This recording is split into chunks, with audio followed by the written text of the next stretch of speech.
What's up, guys? So this is it. This is the $1 million question, the one that's gonna go viral on my channel. I'm just joking. This one is really just a video for my subscribers, and I can already tell the viewer tension's gonna hit the floor. But I wanted to make this video on the bike just because it's a really beautiful day, and I just got off work with the kids and had a great day, and I feel like making a film. I really also hope you guys can hear me because the wind guard on my mic fell off, and all I have is just now the mic is actually wrapped in toilet paper inside my helmet. How did I meet Cmilk? Well, let me just, I should be doing this video with Cmilk, but he's in America, so that's not gonna work. Cmilk has told me like countless times to stop doing moto vlogs because no one watches them. And he's right, but I don't care, I like doing them, it's fun. A little bit of backdrop for you, a little backstory, I mean. I moved to China in about October 2013, so a little over, years makes no difference, about 3 years ago. Well, hello, Huizhou, you beautiful girl. Look at that, sunset and all that, all over exposing my camera lens. But anyways, yeah, so I moved to China in October 2013, and I didn't move here. Huizhou was not my first city I lived in. I lived in some shitty little city called Kaifeng in Henan, and I shouldn't call it shitty. It wasn't that bad. What is this guy doing on his phone? It wasn't that bad. It's the kind of city that got really boring after a year, and I really felt like leaving. Also, side note, I hate following guys like this guy with his propane tank attached to the back of his bike, because when he crashes, it's not a fun time. So anyways, I left Henan for a few reasons. One reason is Henan is it's really populated. I think it's like the second or third most populated province in all of China. I don't remember what it is now, but it also doesn't really have a lot of money. It's not like uber poverty level, but I mean, people, it's not like Guangdong. People don't have any money. The place was kind of dirty. It's just not a place that made me feel very good, and it didn't really remind me of, I just didn't really feel like the China that I wanted to be in, I guess, if that makes sense. And I wanted to come to a province that was, oh fuck, that is bright. Where's my sunglasses? There we go. I wanted to come to a province that was a little bit more prosperous. I wanted to go somewhere a little bit warmer, somewhere cleaner, and Guangdong really was really the perfect province. I mean, you've got beautiful tropical beaches, people, they've got money, and it's just a better place to live. I chose Huizhou because it's not a big city. And I like big cities. I wish I could live in a big city, but you can't ride in big cities. Guangzhou and Shenzhen are both complete no-ride zones. If they catch you on a bike in Shenzhen or Guangzhou, they will shut that shit down. And so I can't ride there, and I like riding bikes. So I chose Huizhou because it's right in between those two cities. So if I never needed to go to those cities, it was really easy because they're only an hour away. So I arrived in Shenzhen a year after getting to China, so I think in like actually almost perfectly a year, like October 2014. And I got a job working in some ESL training center, which I hated because I had to work all over the city. I had to work sometimes an hour away by taxi, and I was just fed up with it because I couldn't afford all these taxi trips back and forth because I was basically paying my wage in taxi fees, and it just wasn't worth it. So I needed a bike.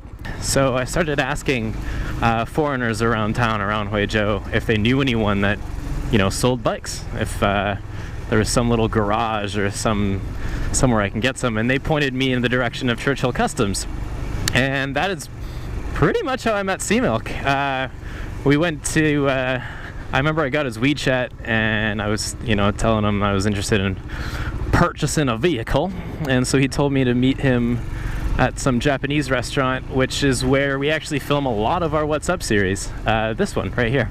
I went to the shop one day to go look at what they had in stock, and he showed me the bike he was riding back then. It was a cool custom bike he built. It's like a 350 fuel injected, liquid cooled little bobber bike, and I rode that around for a couple of minutes and I loved it, and I was like, man, this thing's amazing. He's like, you want it? And I was like, Yeah, why not? So I bought that off him, which was heartbreaking for him. He actually didn't want to sell that because he built that entire thing by hand. He, you know, it was his baby. He loved it, and he didn't want to get rid of it.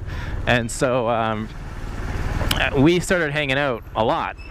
We got along really well. We used to, you know, we'd go for dinner and beers and stuff like that, and we'd talk about life in China and our experiences, and we found out we had a lot in common, and we just, I don't know, we just clicked. We got along really, really well. Sooner or later, I met Vivi, who's awesome, and while we're on the subject of Vivi, she's, like, Vivi is the best. Vivi is awesome. Me and her get along really well. She wouldn't even let me sit in the front seat because she's got boxes and things that she refuses to fucking move. How's the boxes more important than you?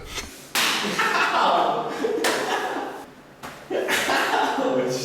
Don't turn it. I don't really like that at all. Is there a battery? Vivi actually was the reason I have this job. She's the reason I'm working at this international school. Basically, I hated my ESL job. I remember I sat down for dinner one time and I was talking to them and I was like, guys, I hate my job. I hate going all across the city to do ESL work. Not that to scare you from ESL. I know a lot of guys that you know, here in Huizhou that work in ESL and they love it and they're really good at it, and that's awesome. I can't wake up at 6 in the morning and then go to work at 7 in the morning all the way across the city to, you know, sing horrible songs with crazy rich 2-year-old Chinese kids. It wasn't fun for me. But anyways, I hated every second of it. And so Vivi's like, oh, no problem. I know someone who, you know, needs teachers for this international school. And a week later, I had an interview there and I got my job. And so I owe Vivi a lot for that. I owe her a lot. Whoa, that kid. Jesus, I'm not driving that fast. I just really wish people would take care of their kids. There you go. She's got the right idea. Vivi is always taking care of us. I was about to say me, but us. She takes care of us like that. She's the kind of person who always seems to know someone who knows someone who knows someone who can get it done. Lobsters. And yeah, I love her for that. But so yeah, I met Cmilk, and then, you know, after a while we started going on motorcycle trips together and riding and hung out even more, and sooner or later I was seeing him like 3-4 times a week, and I don't know, I guess he's just been my best friend ever since. That's kind of the story. One day we started sitting down, we sat down for dinner, and he's like, why don't I bring the camera and we'll shoot something? And I was like, all right, why not? Because we had already shot our, we did a trip to Jiangxi last year. Did another trip, we did like a midnight ride trip and another trip to, where did we go? Huyuan. I don't know, we did a whole bunch of motorcycle trip videos that like didn't get any views, but they were really fun to make. And but he wanted to do like a series, because every single time we hung out, we'd always talk about something in China. We'd always talk about, like, you know, whatever. And he kind of made this idea where he's like, well, why don't we make a video about it? So we decided to do, I think the first one was, what's up with diet and digestion or something. I think now it's called Will You Get Sick in China? And we had a blast filming that. And so the next week we did another episode, and then we did another episode, and it just kind of snowballed from there, and we got all these new ideas, and you know, it's just been so much fun filming with him, and that's kind of how the What's Up series was born, and how you guys actually, you know, even know that I exist. And you know, lately, I shouldn't say lately, but about 6 months ago, a lot of people are asking me to make my own channel, and so I did it. But I didn't know what the fuck I was doing, because it was only Cmilk shooting up the setting up the shots. He was the one editing everything. I was just the guy on camera. I didn't do any of that.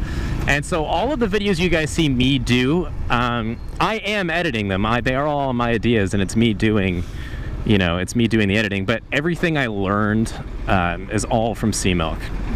All the cuts and all that kind of stuff. He taught me everything. So I guess I owe him for that, just like I owe Vivi for my job.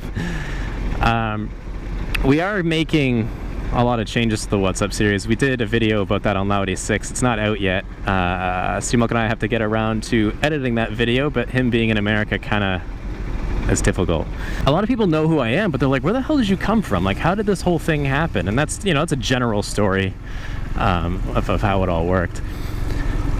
And you know, now he's in America. He's been in America for like a week or two, and he'll still be there for another week or two, visiting his family for Christmas. You know, he brought Olivia and Vivi, and which is great because his parents have never met Olivia before, and if you want to see them meet her, it's a really cute video. I'll put it in the description. Also, like now I do videos. I release them every Saturday, or Friday. It really depends on where you are in the world, but for me, I release them on Saturday, and I'm starting to actually get backlogged. You know, I'm filming so much with the kids and filming so much other things that it's actually becoming backlogged. Whoa, that guy's gonna die. I sneezed in my helmet. Oh no, gross. Anyways, back on topic, Prosty. I film stuff every week and then I release on Saturday, but it's becoming like I'll film a whole thing on Monday with the kids. I finish editing it on Tuesday, and I hang out with Max the rest of the week. And then I wait until Saturday to release it, and I'm starting to feel like I could potentially film another video and then release twice a week, but I don't know, because then if I start doing that, the people kind of expect it. People expect me to release 2 times a week, and you know, when I don't do that, they get upset. So I'm not sure if I'm totally going to be doing that. But anyways, I got a whole bunch of videos coming up. I got one about why I drive like such an asshole, like why these girls cross the street without looking where they're going. I got one, the communist government came and observed the school. I got a whole bunch of good videos coming your guys' way pretty soon. Thank you guys so much for sitting through this moto vlog. I know moto vlogs probably aren't the best types of videos because it's not very personal, but I like doing them. It's so easy to just throw on the helmet and slap on the GoPro and do a video.